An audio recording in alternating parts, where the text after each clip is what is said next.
इस दुनिया में बहुत लोग टूटते हैं, बहुत लोग बिखरते हैं और फिर उसके बाद बहुत लोग खत्म हो जाते हैं।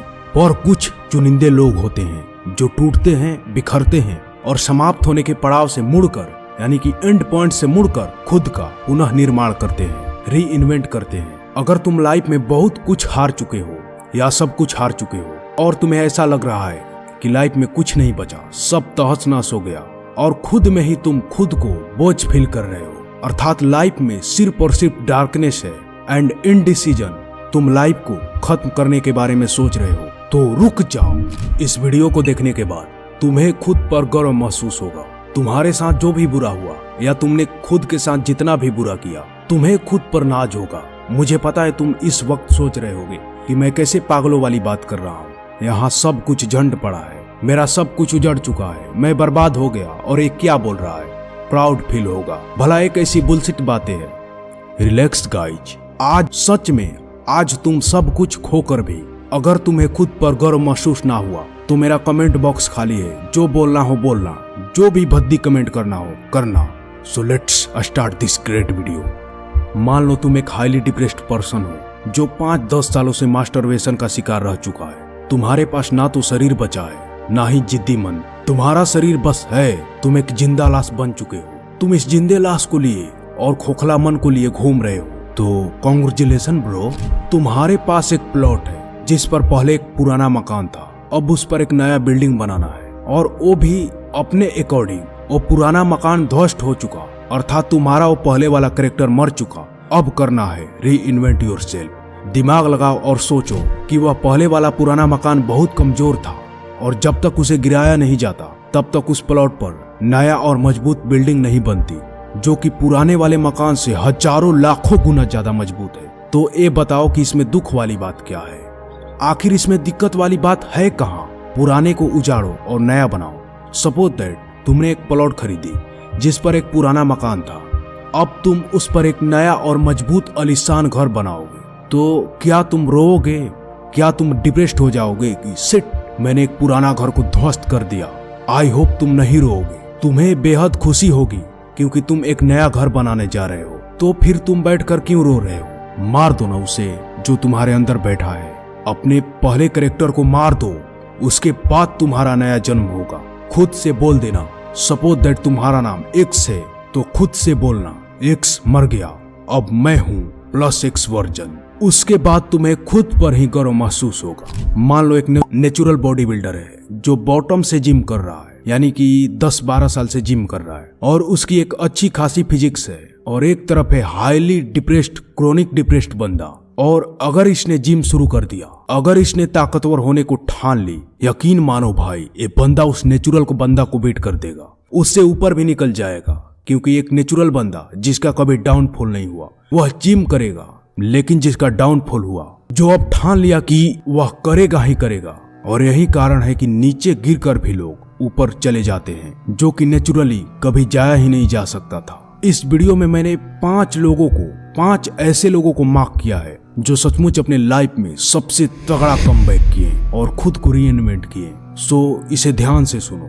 Number 1, Jim Carrey. Jim Carrey के बारे में कहा जाता है कि उसके चेहरे के पीछे हंसता हुआ आदमी, जिसके हंसी के पीछे गहराई से रोता हुआ आदमी था। किंग ऑफ हॉलीवुड कहे जाने वाले जिम कैरी अंदर से पूरी तरह से टूटा हुआ था। उसके पिता की मौत ने उसे इस कदर तोड़ दिया था कि वह महीनों क्रोनिक डिप्रेशन में डूबा रहा। जिम ने खुद कहा था, I was deeply depressed and did not know who I was, यानी कि मैं बहुत उदास था और मुझे नहीं पता था कि मैं कौन हूँ। लेकिन फिर भी उन्होंने खुद को तोड़ा और अपने दर्द को अपने आर्ट में ढाला। The Truman show, eternal sunshine जैसे फिल्म में उन्होंने अपनी आत्मा झोंक दी। आज वो ना सिर्फ एक आइकॉन है बल्कि हजारों लाखों लोगों के लिए एक उम्मीद का नाम है। Number 2, David Goggins. एक लड़का जो बचपन में इतना डरपोक था कि अपनी ही परछाई से डरता था, जो क्रोनिक डिप्रेशन के फेज से गुजर चुका था और एंड द एंड खुद को खत्म करना चाहता था। आज उसी इंसान को ये दुनिया द टफेस्ट माइंड अलाइव कहती है। उस लड़के का नाम है डेविड गोगिंस। एक कहानी एक ऐसी शेर की है जिसने खुद को जलाया, पिघलाया और खुद को पिघलाने के बाद खुद को ही एक ऐसे शेप में ढाल लिया जिस शेप का आज इस दुनिया में कोई इंसान नहीं। चैप्टर 1, गोगिंस का अंधेरा बचपन। डेविड गोगिंस का जन्म 1975 में बफालो, न्यूयॉर्क में हुआ था। उनका बचपन किसी नर्क से कम नहीं था। उनके पिता रोज उन्हें उनके माँ और डेविड को पीटते थे। रोज मानसिक और शारीरिक शोषण झेलना उनकी आदत बन चुकी थी। स्कूल में उन्हें डम्ब कहा जाता था क्योंकि वो ठीक से पढ़ नहीं पाते थे। बचपन में उन्हें भी गोरे अमेरिकन से बहुत बुरा व्यवहार मिला क्योंकि डेविड सांवले थे। डर, नफरत और दर्द, ये तीनों शब्द डेविड के बचपन की पहचान थी। चैप्टर 2, डिप्रेशन और मोटापा। डेविड धीरे धीरे डिप्रेशन के गहराइयों में गिरते चले गए। वह लगभग 136 किलो के हो चुके थे। उनका आत्मविश्वास शून्य हो चुका था। वो पेस्ट कंट्रोल का काम करते थे। पेस्ट कंट्रोल सर्विस यानी कोकरोच मारना। ऐसी भद्दी काम करते थे डेविड। दिन भर कोकरोच मारते और रात भर रोते। लेकिन एक दिन उन्होंने एक नेवी सील का इंटरव्यू देखा और उसी दिन गोगिंस ने ठान लिया कि मुझे नेवी सील्स ज्वाइन करनी है। चैप्टर 3, नेवी सील्स बनने की जंग। डेविड ने 300 पाउंड से 190 पाउंड तक वजन घटाया सिर्फ 3 महीनों में। हर दिन 10 मील दौड़ते, घंटों पानी में रहते। यानी इस इंसान ने दर्द को ही गले लगा लिया, दर्द को ही अपना जीवन साथी बना लिया। नेवी सील्स का ट्रेनिंग दुनिया के सबसे कठिन आर्मी ट्रेनिंग माना जाता है। नेवी सील्स ट्रेनिंग का ही एक पार्ट है, हेल वीक, जिसमें 5 दिन बिना नींद, सिर्फ सर्दी, चोट और दर्द से गुजरकर पार करना होता है। तब जाकर इंसान बनता है नेवी सील्स। सोचो आम इंसान की क्या हालत होगी जब उसे 5 दिन सोने ना दिया जाए। डेविड को हेल वीक ट्रेनिंग प्रोग्राम से रिजेक्ट कर दिया गया था क्योंकि 2 बार वह चोट के वजह से बाहर हो गए। लेकिन उन्होंने हार नहीं माना और तीसरी बार वह नेवी सील्स बन गए। यह बंदा फाइनली दुनिया के सबसे मुश्किल सैनिकों में शामिल हो गया, किंग ऑफ पेन के रूप में। चैप्टर 4, वर्ल्ड रिकॉर्ड और री इनोवेशन। नेवी सील बनने के बाद गोगिंस नहीं रुके। वो तो हर दिन खुद को फिर से बनाते, री इन्वेंट करते रहते थे।